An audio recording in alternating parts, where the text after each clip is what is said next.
Ok, vamos a ver ahora lo que son fundamentos de probabilidad.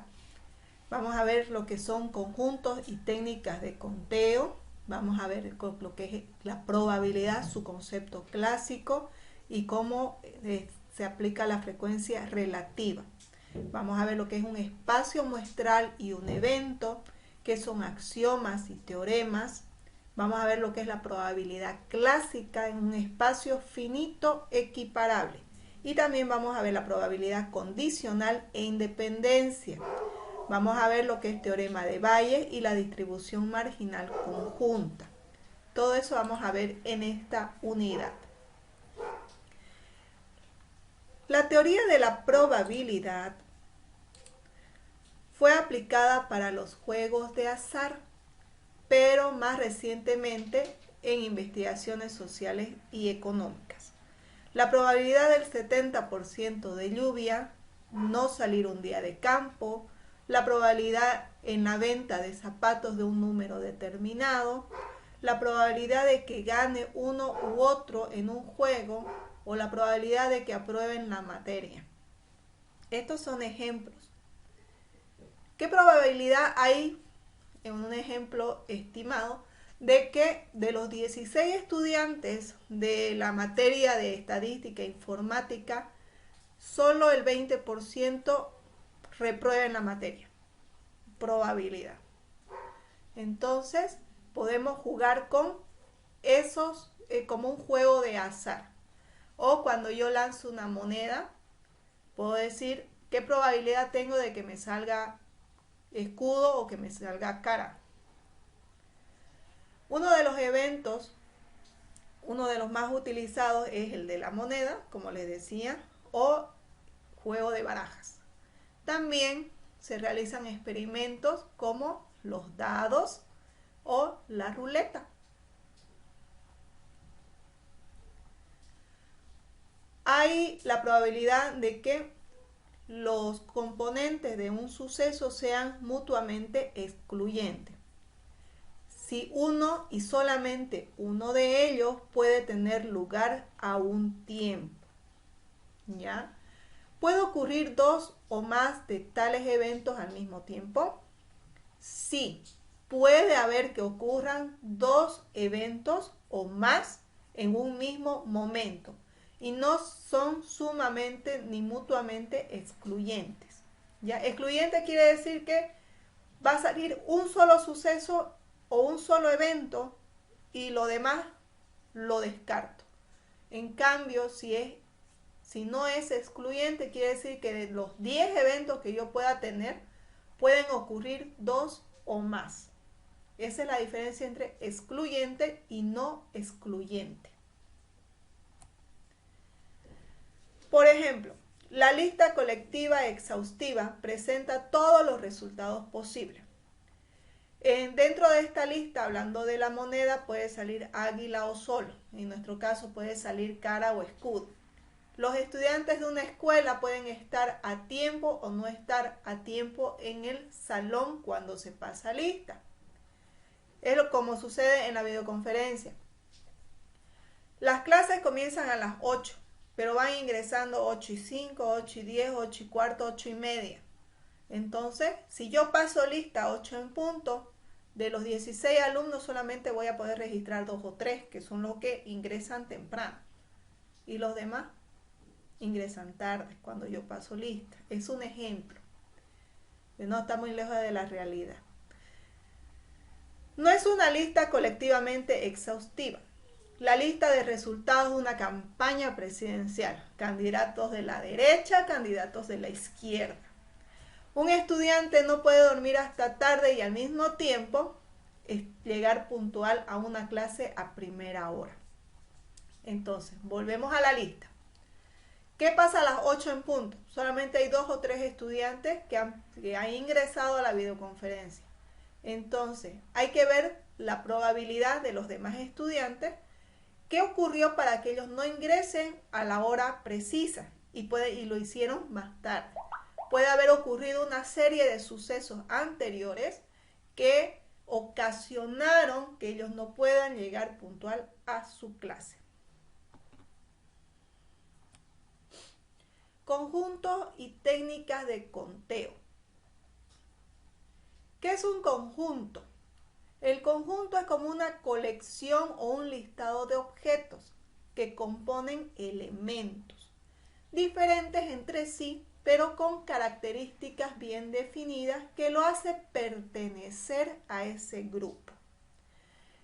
Por ejemplo, los estudiantes de sistema de informática van a ser un conjunto A y los estudiantes de contaduría van a ser un conjunto B. ¿Cuáles son sus características que los define? Que ellos son de sistemas y estos son de contaduría. Pero si yo los uno, son todos estudiantes de Infocal y ese hace mi conjunto universo. Una colección bien definida de los objetos a los cuales también llamamos los elementos de un conjunto. Entonces, cada conjunto de elementos tiene que estar bien definido. Se pueden representar estos conjuntos por letras. Puede haber conjunto A, conjunto B, conjunto C. Y a los elementos podemos colocarlos con letras minúsculas, podemos definirlos con números o podemos definirlos con dibujos. Entonces, cuando yo tengo mis corchetes abiertos y cerrados, quiere decir que este conjunto ya está cerrado. Están encerrados dentro de ese conjunto todos mis elementos que corresponden o que pertenecen a ese conjunto. En base a la cantidad de elementos que tenga un conjunto, estos pueden clasificarse en conjuntos finitos y conjuntos infinitos. El conjunto finito quiere decir que tiene un principio y tiene un fin de elementos. Puede constar de 5 elementos, 10 elementos. Esto quiere decir que tiene elementos definidos y se pueden contar. Un conjunto de elementos infinitos tiene un principio pero no tiene un fin. Por ejemplo, en un conjunto finito tenemos todas las letras del abecedario, de la A a la Z, conjunto finito. Un conjunto infinito, todos los números reales. ¿Cuántos son los números reales? Los números son infinitos. Entonces ahí hacemos una diferencia. Si ustedes tienen alguna pregunta mientras yo estoy explicando, me lo hacen saber, o si quieren dar algún ejemplo para que más o menos encajen todo esto y ustedes vayan teniendo un panorama sobre lo de la probabilidad, podemos ir haciéndolo, no hay problema. El método de la lista consiste en enumerar a todos los estudiantes que pertenecen a dicho conjunto. Por ejemplo, el conjunto A, ustedes son 16, va a ser del 1 al 16. En el ejemplo tenemos del 1 al 6. Mi conjunto B va a ser todas las letras de las vocales. ¿Cuál será mi extensión? Cuando se describe cada uno de los elementos. Conjunto A está compuesto por A, E, I, O, U. Esa es la extensión. En el segundo ejemplo tenemos el método de la regla. Consiste en definir la característica común para ser considerado un elemento. Por ejemplo, A es igual a X, entonces B va a ser igual a X tal que X sea una letra vocal. Entonces, si yo tengo A que es igual a X, quiere decir que uno de mis valores o de mis elementos que está dentro del conjunto A va a ser identificado con una vocal. Por eso se dice que el conjunto va a ser X tal que X sea una letra vocal.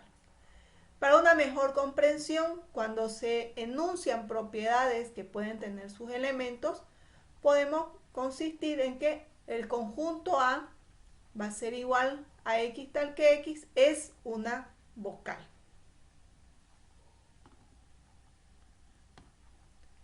Para que exista un conjunto debe basarse en lo siguiente. Primero, la colección de los elementos que debe ser bien definida. También que ninguno de los elementos del conjunto debe contar más de una vez generalmente. Estos elementos deben ser diferentes. Si uno de ellos se repite, se contará solo una vez. El orden en que se enumeran los elementos que carecen de importancia. ¿Ya? Entonces, estas son una de las condicionantes que deben ustedes comprender lo que significa un conjunto en general y en qué deben basarse. ¿Cuál es el concepto clásico y cómo frecuencia relativa? La probabilidad clásica. Cada uno de los resultados debe ser igualmente posible. No tenemos que efectuar experimentos para llegar a conclusiones y se pueden basar en un razonamiento lógico. Tenemos la fórmula que es la probabilidad de un evento. Esto va a ser igual al número de resultados en los que se presenta el evento dividido entre el número total de los resultados posibles. Por ejemplo, cuando lanzamos una moneda, yo espero que salga cara o que salga cruz. Y si estamos haciendo una apuesta, mi probabilidad de mi evento, si yo digo que es cara, el otro dice que es cruz, el total de mis resultados posibles son 2. Pero el evento que yo espero o el suceso que yo espero es 1. Entonces, mi probabilidad va a ser igual a 1 sobre 2. Esta fórmula deben saberla. Esta es la que más van a ocupar.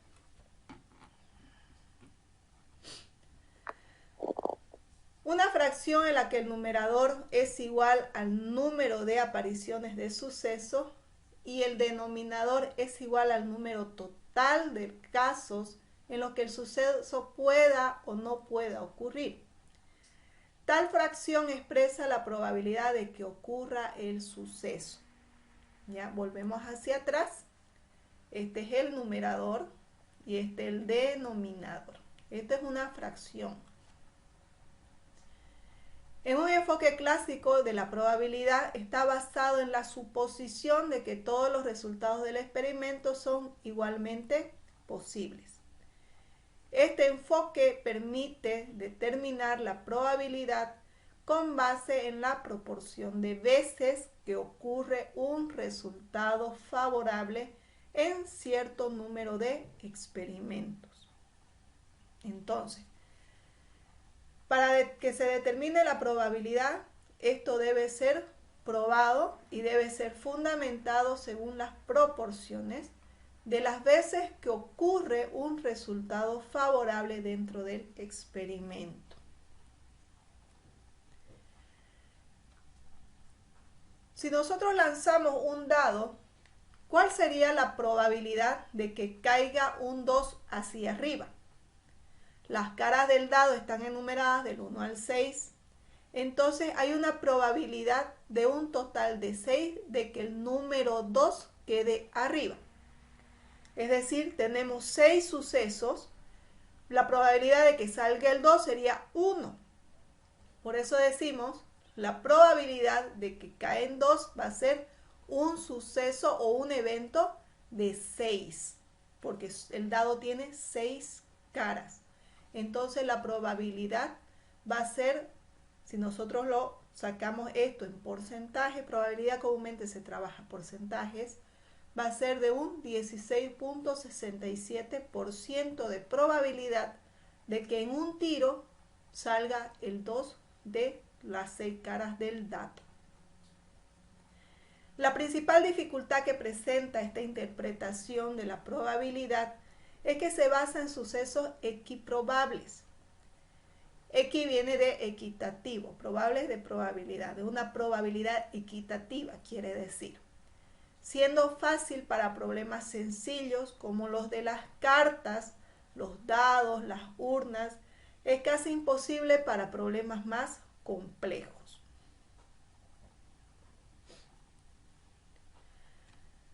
Vamos a hacer un ejercicio y ustedes tienen que estar atentos. Tenemos 28 piezas de un dominó. Se desea calcular. Anótense por favor. Inciso A, la probabilidad de que sumado los dos números de la pieza dé como resultado 8. En un dominó tienen dos caras, o sea, tienen números arriba y números abajo. Hay que ver la probabilidad de que esos dos números del dominó me sumen 8. Entonces vamos a ver cuántas probabilidades hay. Inciso B, la probabilidad de que la pieza sea doble. Hay piezas que no tienen nada, son en blanco. Hay piezas que tienen 1 y 1, hay otras que tienen 2 y 2. Esas son piezas dobles. Inciso C, la probabilidad de que sumado los dos números de la pieza dé como resultado 5. Y por último, la probabilidad de obtener la pieza 5 y 3. De que un dominó tenga 5 y 3. ¿Cuál es la probabilidad? Son 28 piezas. Entonces, aquí tenemos 28 piezas de dominó. Vamos a ver la probabilidad de que sumado dos piezas, así como este seguidos, nos dé 8. Vamos a ver cuántas piezas nos da. Y aquí vamos a colocar el número de sucesos, que nos da 8. Y aquí abajo el total, que es 28.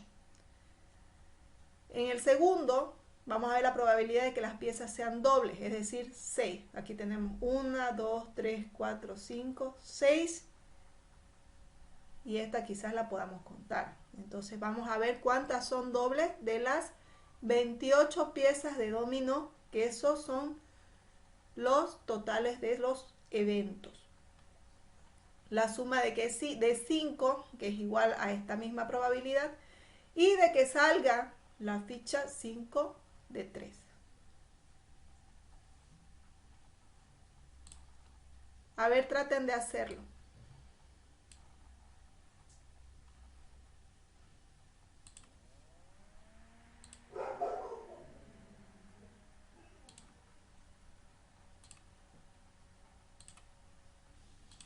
Ya, continuamos entonces. ¿Cuánto sacaron en la primera? ¿Cuánto fue la probabilidad de cuánto? 0,107 o 0,10. ¿Cuánto sacó en su numerador? 3 dividido entre 28. 3 dividido entre 28. 28. Eso le da 0,10. 0,107 con 3 decimales. en porcentaje. Por ciento, 10.7. Lo multiplica por 100 y le va a dar porcentaje. ¿Por ciento? 10.7%. 3.7. No, 10.7%. 10.7%. O sea, casi un 11% de probabilidad hay de que la pieza que nosotros escojamos sume 8, entonces, ¿no? Esa es la respuesta, lo que interpretamos. Del otro, el inciso B, mejor si me levantan la manito. ¿Quién me contestó primero?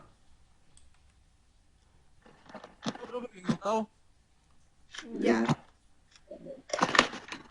Tienen ustedes para levantar la manito, así que levanten la manito, por favor, para que no hablemos todos al mismo tiempo.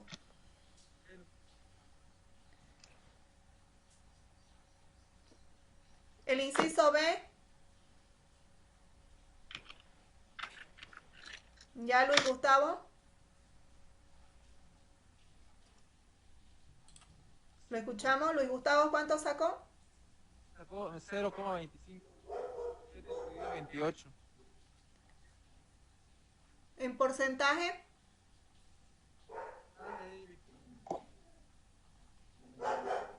Habla un poquito más fuerte, por favor. 25%, profe. 25%. Muy bien. El inciso C.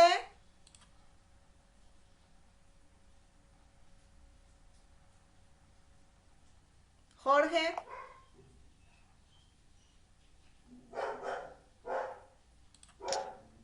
Su micrófono creo que le está fallando a Jorge, profe. Yo, profe. ¿Quién es yo? Alexander. No tengo la manito, no me sale la manito. No me sale la manito. A ver, Alexander, ¿cuánto sale el inciso C? El inciso C sale 3 sobre 28. 3 sobre 28. ¿Cuánto es el resultado? 0,10, 0,107, lo vi con 3 decimales. ¿Y en porcentaje? Un 11% podemos decir. Casi un Sí, es con 3 11%. decimales. Ya. Sí, Quiere decir que casi un 11% hay de probabilidad de que la ficha que escojamos sume 5. Esa es la interpretación. Eso deben colocar al ladito porque en estadística todo es con interpretación. Si no tiene interpretación, estamos mal. ¿Ya? de acuerdo. Luis Fernando Hinojosa, el último.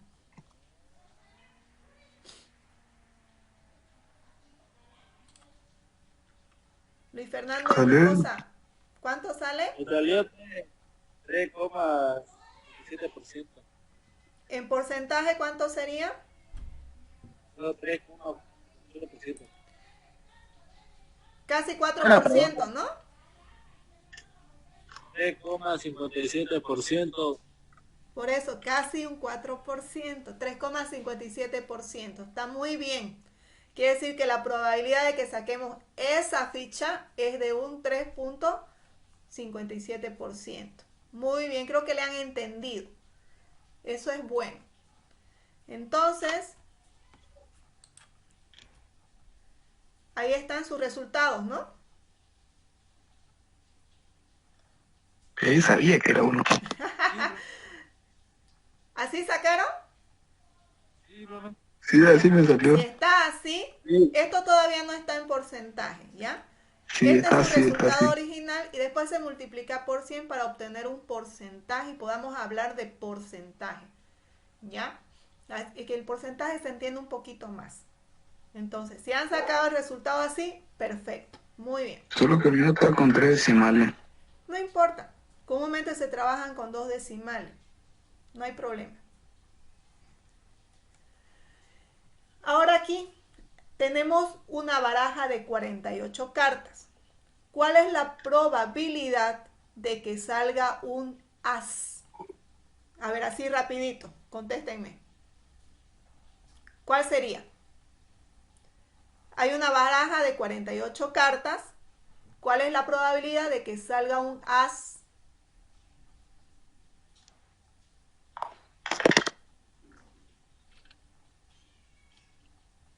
Sí, es una ¿Ah? ¿Cuál ¿Y sería que la salga probabilidad? una? Que salga un as. 4.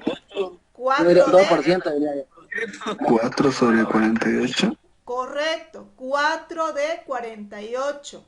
¿Por qué? 8,1%, pues. Sí, en una baraja hay 4 as. Y de que la carta sea de oro, ¿cuál sería la probabilidad? ¿Cuál es el oro, profe? Del diamante. ¿Ok? Diamante, para los que juegan Diamante. 21, Rombo. Sobre 48. Ahí sí que voy perdiendo. ¿Cuál es la probabilidad de que la carta sea un oro de la baraja de 48 cartas? 1 sobre 48. No. ¿Cuántos oros Más. hay en una baraja? No sé. 12. No son 12. Yo no juego, profe. Ya, Son 6. 6, profe. No son 6. Mire, Chileo, ¿me ganaste? Ni- ¿Cuántos oros hay en una baraja? 13. No sé, profe, 13, yo no juego. correcto, 13. Entonces, ¿cuál sería la probabilidad? 27%. 13 de 48. ¿Cuánto es el resultado? Probabilidad. ¿Cuánto es el 27%. resultado? 27, profe. 27%. Muy bien. Así es, ¿no ve? Aquí está mal, sí. Son 13 cartas. Es un 27%, porque no nos olvidemos que tenemos desde el as, que es el 1, hasta la K, que es como si fuera un 13. Son 13 cartas. Ahora vamos a ver lo que es la frecuencia relativa. Es la relación o el cociente entre la frecuencia absoluta y el número total de observaciones. Es la proporción de la frecuencia de un intervalo y el número de datos. La frecuencia relativa observada de un evento durante un gran número de intentos. Aquí ya hablamos de números de intentos. No hablamos de un solo suceso, sino de varias. Es la fracción de veces que un evento se presenta a la larga cuando las condiciones son estables.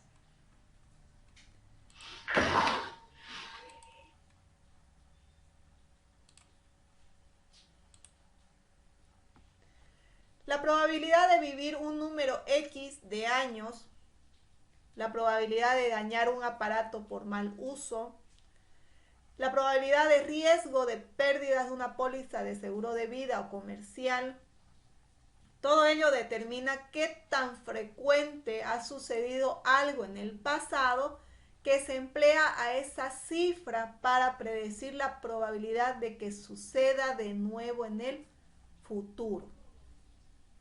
A eso se refiere con la frecuencia. Vemos los sucesos que han pasado y con ayuda de ellos nosotros podemos determinar una cierta probabilidad de que vuelva a suceder. Por ejemplo, una compañía de seguros sabe de que los hombres de 40 años de edad, 60 de cada 100.000, morirán en un periodo de años.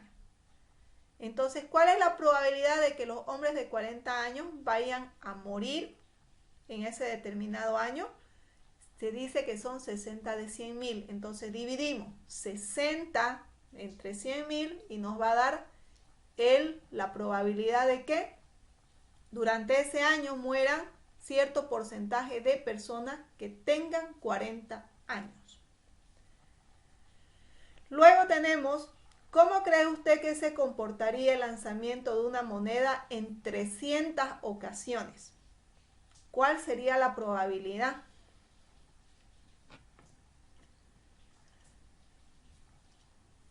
Ahora, dentro del espacio muestral y de espacio de eventos, el espacio muestral y eventos es un conjunto formado por todos los posibles resultados de un experimento aleatorio. A cada elemento del espacio muestral se conoce como punto muestral. Debemos entender de que dentro del espacio muestral de un experimento se denota por medio de la letra S. En algunas referencias se usa la letra griega mayúscula de la omega, que es como una herradura, para representar el espacio muestral. En otra definición entendemos como espacio muestral al conjunto de todos los posibles resultados de una experiencia aleatoria. Lo representamos por la letra E o bien por la letra griega, que es la omega. El espacio muestral de una moneda nos puede decir que podemos sacar cara o podemos sacar cruz. El espacio muestral de un dado nos dice que podemos sacar 1, 2, 3, 4, 5 o 6, porque esas son las caras del dado y esos son los sucesos probables que nos pueden salir. Por ejemplo, el espacio muestral asociado al experimento aleatorio consistente en el lanzamiento de una moneda nos puede dar cara como nos puede dar cruz. El espacio muestral asociado al lanzamiento de un dado tenemos del 1 al 6. Siendo cara y cruz los sucesos elementales asociados al primer experimento aleatorio y las caras del dado a 6 sucesos del experimento aleatorio en cada uno de sus diferentes sucesos. Describe el espacio muestral asociado a cada uno de los siguientes experimentos aleatorios. Lanzar 3 monedas, lanzar 3 dados y anotar la suma de los puntos obtenidos. Extracción de 2 bolas de una urna que contiene 4 bolas blancas y 3 bolas negras. El tiempo con relación a la lluvia que hará durante 3 días consecutivos. Entonces vamos a describir estos ejemplos. ¿Cuál sería la solución? Nos dice el primer ejemplo, lanzar 3 monedas al mismo tiempo. Entonces vamos a tener 3 sucesos diferentes. Puede ser que en el primer lanzamiento nos salgan 3 caras. O puede ser que nos salgan 2 caras, una cruz. O nos salga cara, cruz, cara. O puede ser que salga cruz y 2 caras. Puede ser que salga cara y 2 cruz. Puede ser que salga cruz, cara y cruz. O puede ser que nos salgan 2 cruz y una cara o 3 cruces.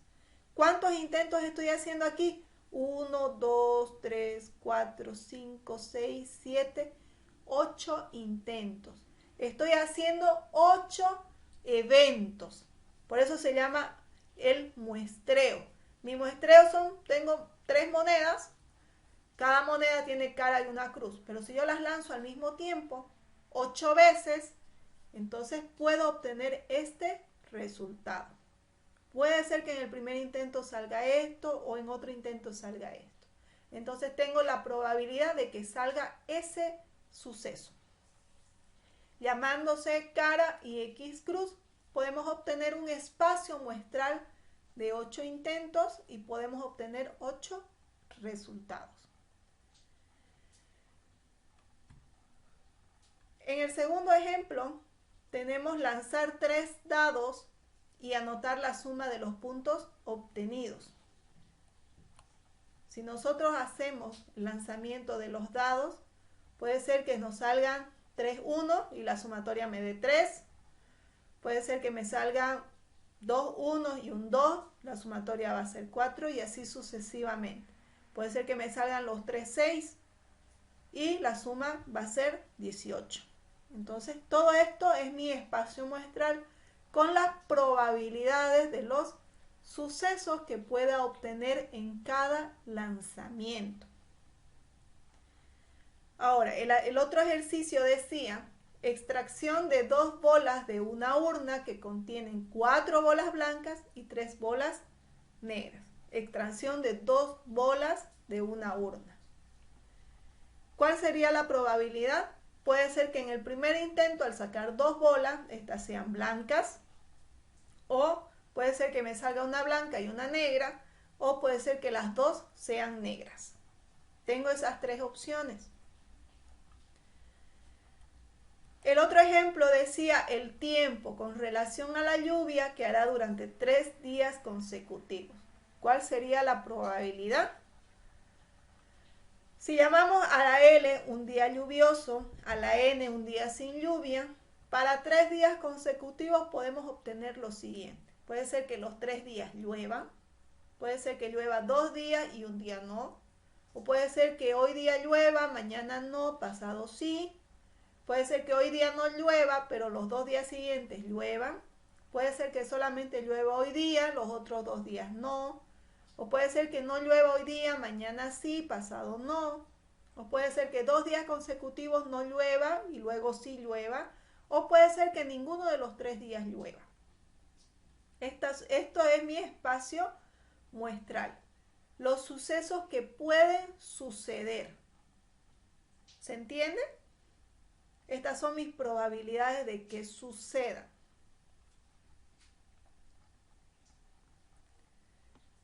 Los axiomas y teoremas. Los axiomas en probabilidades son las condiciones mínimas que se deben verificar para que una función definida sobre un conjunto de sucesos determine consistentemente su probabilidad. Entonces, ¿qué condiciones deben cumplir? Primer axioma. La probabilidad de que ocurra un evento A, cualquiera sea entre 0 y 1. Quiere decir que A va a ser mayor o igual a 0 o menor o igual a 0. Esa es una probabilidad. Segundo axioma. La probabilidad de que ocurra el espacio muestral que debe ser 1.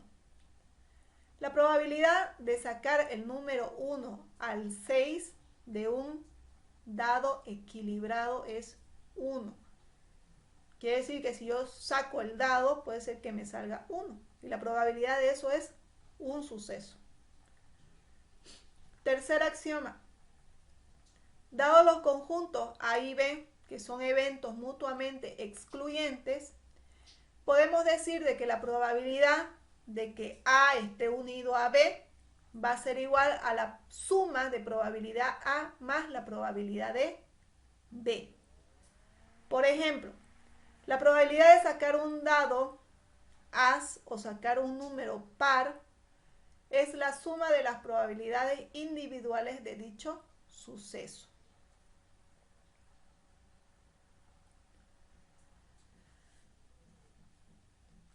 Los teoremas, podemos decir que está incluido lo que es el evento nulo o un conjunto vacío. Entonces la probabilidad de que ocurra va a ser 0. Por ejemplo, ¿qué probabilidad hay de que me pueda ocurrir un accidente si yo no salgo, un accidente vehicular, si yo no tengo vehículo? No manejo.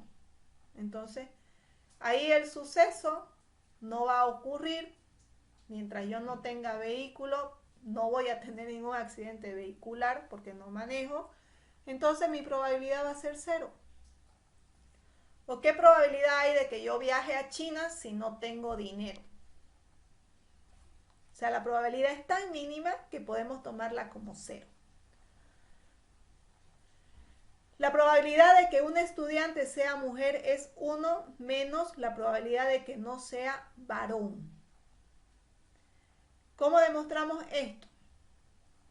Si sumamos nuestra probabilidad 0 a un evento A cualquiera, como conjunto vacío y A con dos eventos mutuamente excluyentes, entonces podemos decir que la probabilidad de que A esté unido al teorema 0 o al conjunto vacío o al evento nulo va a ser igual a la sumatoria de la probabilidad A con la probabilidad del conjunto 0. Entonces, si yo tengo aquí 1 más 0, mi probabilidad va a ser de 1. Quiere decir que va a ser igual a la probabilidad del conjunto A. El teorema 2. Aquí nosotros vamos a ver la probabilidad del complemento de A. Cuando nosotros hemos llevado conjuntos en el colegio, habían conjuntos que tenían su C arribita. Eso significa de que es complemento. Entonces, la probabilidad del complemento de A va a ser A elevado a C, debe ser. Probabilidad de AC va a ser igual a 1 menos la probabilidad de A. Esta es la fórmula. Según la demostración del espacio muestral, todo este conjunto universo es mi espacio muestral. Se divide en dos eventos mutuamente exclusivos. Tenemos el conjunto A y tenemos el A complemento. Entonces tenemos que la unión de A con A complemento va a ser igual a que P, que tenemos aquí con esa simbología de S, va a ser igual a la sumatoria del conjunto A más la A complemento. Y como el axioma 2 se afirma de que un conjunto de una probabilidad va a ser igual a 1 menos la probabilidad de A. Este axioma nosotros lo hemos visto aquí. El segundo axioma dice la probabilidad de que ocurra el espacio muestral debe ser 1. Y si es 1, vamos a tener esa formulita de que va a ser igual a 1 menos la probabilidad de A según el teorema 2. Entonces, si A aquí es 2 y el A complemento es 1, entonces esto va a ser igual a 1 menos 2. Según el teorema 3, si un evento de A que incluye B Entonces la probabilidad de que A sea menor o igual a B lo vamos a demostrar de la siguiente forma. Si separamos el evento B en dos eventos mutuamente excluyentes y A y B sobre A, B menos A, por tanto, B va a ser igual A está unido a B dividido A y la probabilidad de B va a ser igual a la sumatoria de A más la probabilidad de B y A. ¿Cómo entendemos esto? Aquí tenemos un conjunto pequeño que es nuestro conjunto A. Tenemos un conjunto mayor que es B y A. Estos dos conjuntos va a ser igual a B. Y tenemos nuestro espacio muestral. Entonces, si yo quiero sacar la probabilidad de B, yo voy a tener que sumar A más B sobre A. Entonces yo voy a tener que sumar todo esto para encontrar la probabilidad de B. Si la probabilidad de B y A es mayor o igual a 0, entonces cumple de que la probabilidad de A va a ser mayor o igual a la probabilidad, menor o igual, mejor dicho, a la probabilidad de B.